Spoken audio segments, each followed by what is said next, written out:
Hey everybody, welcome to catandbeats and welcome to this In the Box mixing episode sponsored by Voxengo. Check out these lovely plugins on my screen. Alright, so I use these plugins to solve two major problems in the mix of Nevels, and the song's called Route 92. Please go to the description, check out that track to hear the complete final product of that track. It is a hard-hitting song. Anyway, the two major problems that I had was that the main melody, it was awesome, but when I played it back in the mix, it just didn't come through. And the second problem that I had was that the bass and the drums weren't behaving nicely together. So, to solve these two problems, I need to figure out what Voxengo had in store and to figure out how we can use that to make it pop on out. So let's check out the main melody first.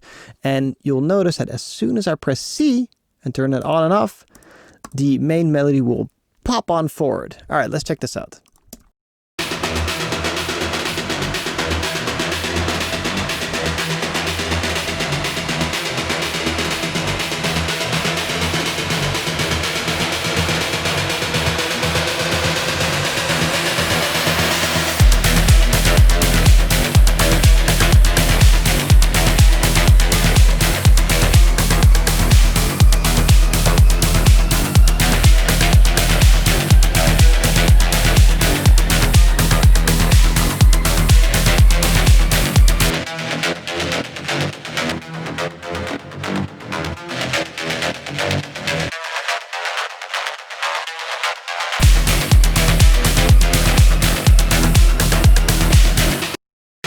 Alright, so I've already opened up all these little plugins here.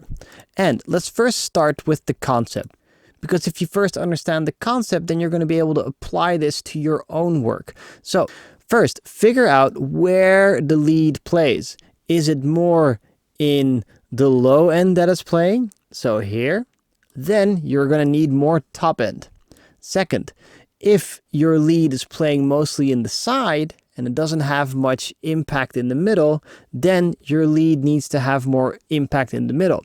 For that, I highly suggest that you use this little plugin called MSED. So mid-side and then some guy named Ed. So we have the mid here, which is a gain knob, and the side gain. I turned down my side gain a little bit because I wanted my main melody to be more mono, seeing that this main melody was really wide. So I'll turn that down, and if you don't know if something is mid or more side focused, use this thing called a correlation meter. If it's over at number 1, it's going to be mid focused or mono-ish, and if it's over at -1, it's completely smacked over to the side. All right, so give it a look with that and then use the mid side gain to figure out what that is, if it's more right or more left. But whatever it is, do the opposite of your main melody if you're going to saturate. It's just an idea, but it generally works. Now, if you're a little bit more advanced, you can also mid and side pan that left and right from each other, just in case your whole main melody is perfectly in balance. But that's a cool little side trick you can do. Now, free plugin, go check that out. Next up, to saturate, I use this Voxengo tube amp. I drove the living bananas out of it. I put it into mode number 2. You can just click right there. Put the bias all the way up so that I have more top end. And I didn't low frequency pass this thing. I wanted it to be top, and top. Also, a really cool little thing is you can actually click on your oversampling and go linear phase if you wanted to, or minimum phase. Again, for your advanced doings, you can check that out. You even have settings here. You can change the way everything looks. How cool is that? All right, next up. Again, that was a free plugin. How cool is that? This one is a paid plugin. This is a little bit like FabFilter Pro Q3, but this time around, you're going to be able to control the dynamics. So instead of it being just normal, you also have instant and relaxed. So let's just say FET compression and opto compression, if you want to look at it like that. Faster, slower. All right. So for this, I wanted to push up the top, but at the same time, I wanted to DS. So because this melody goes boom, ba-da, boom, ba, ba, boom, boom, boom, when it's at that top, there, I want that to be compressed down.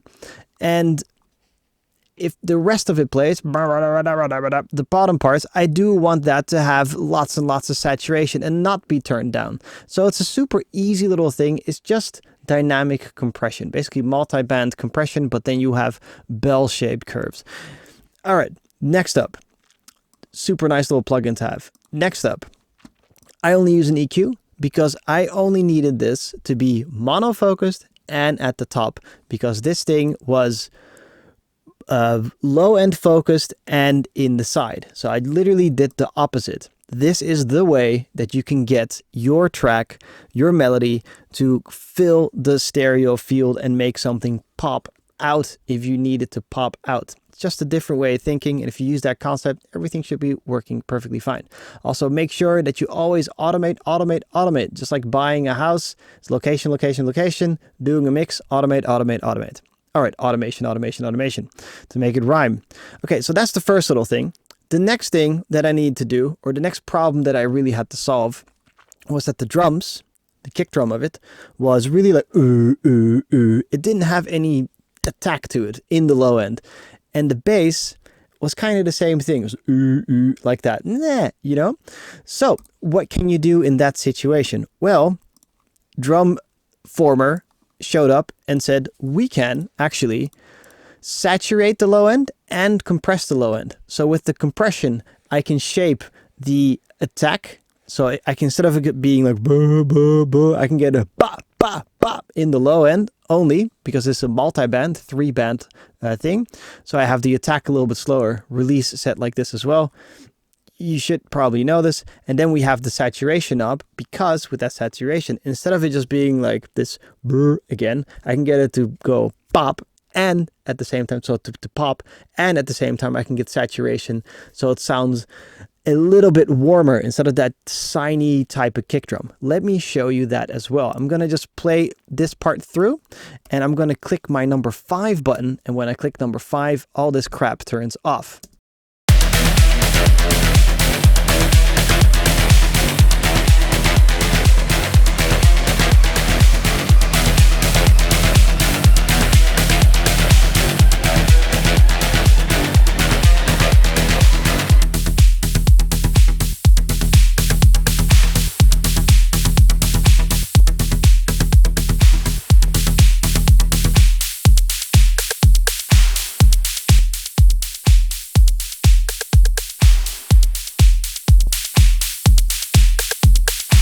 All right, so got my low end to saturate. Let's just solo that, and let's have a listen to the saturation drive. And another little plus why I like Voxengo. If I move my drive knob up,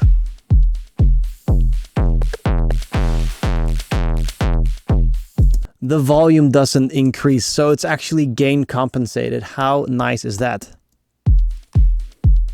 So anyway, without, it's just kind of mediocre, and then with, it starts to come through. So again, with saturation for this type, I need it to be felt, not heard necessarily, and I need my people that don't have lots and lots of low end to also be able to hear that low to come through with a bit of saturation. Anyway, for the other 2 bands, it's not really that sexy and exciting. I basically just saturated it, and I put the attack the other way around, so I made it fast because I wanted to make sure that the limiter all the way at the end of the mix was going to be really, really happy and not smacking down at it. Basically, I wanted this drum former to make my drums appear to be really be loud and sizzly, but actually it's just a little bit of compression, a little bit of saturation that does that for me. But then overall, because I have this saturation and this compression going on, the bass and drums have something called shared harmonics, and they feel like one solid chunk of love, right? Perfect. All right, so the next one is not that difficult to understand. This is again a free plugin called Marvel GEQ. Now, I love these type of things because it reminded me of back in the day. My dad would have one of these equalizers, and I would equalize the music I would listen to, like Sepultura and Tribe Called Quest and things like that. Complete mixed bag, but it was always fun. Anyway, so with this, these numbers are awesome, right? I was thinking, can I do the same thing? Can I find that one really annoying frequency? Let me show you exactly what I was annoyed with. Let me just bump this 317.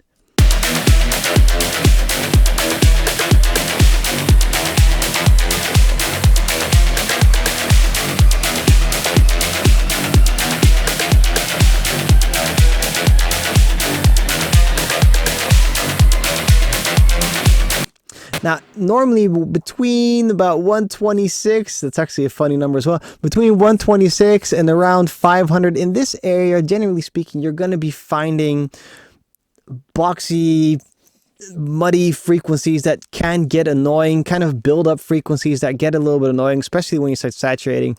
And just cutting this one, it was such a funny moment. When I cut it, I was like, oh, that's nice. Just cutting it, it was nice. So pick this up because sometimes you don't need like a parametric EQ with all the bells and whistles. You just need a couple of sliders and move them around. And sometimes it just kind of goes, that actually works. So super easy little thing.